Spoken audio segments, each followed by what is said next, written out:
All right, let's go ahead and do the muscles of the lower leg now. We'll start on the posterior surface or dorsal surface. You have these two big muscles, you call them the calf. These are actually bellies of the same muscle. This is the gastrocnemius muscle here.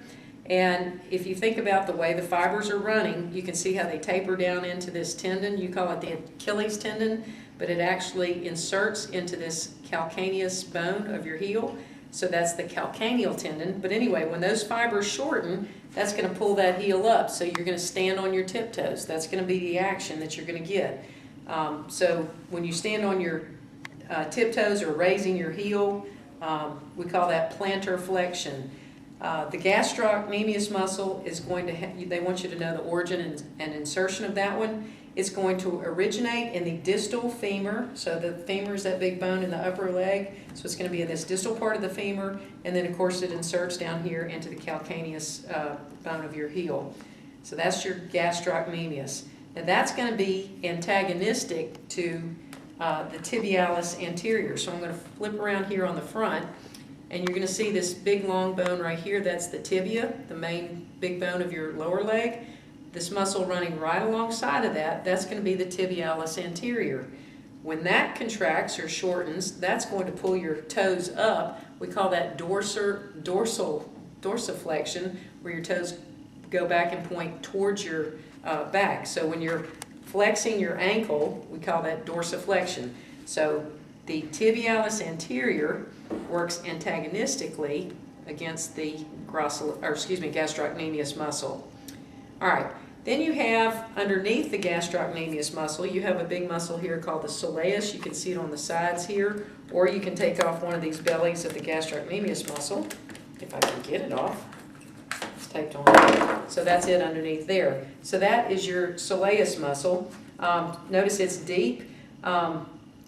It's going to work synergistically with the gastrocnemius muscle to raise you on your toes or do that plantar flexion or extend your ankle.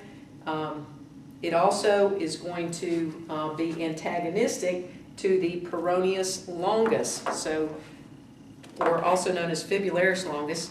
So fibularis, think of the fibula bone, that's that lateral bone in the leg. You can see the lateral malleolus of it right there.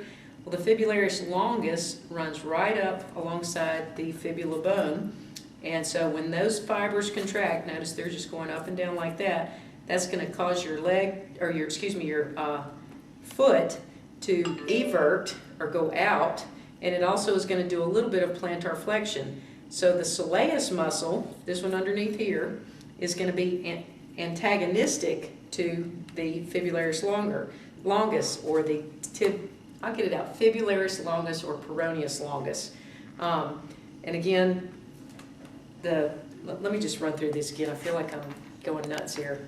All right. Tibialis anterior on the front, it tells you the tibia bone is in the front. What that's going to do is it's going to pick your toes up, or it's going to flex your ankle.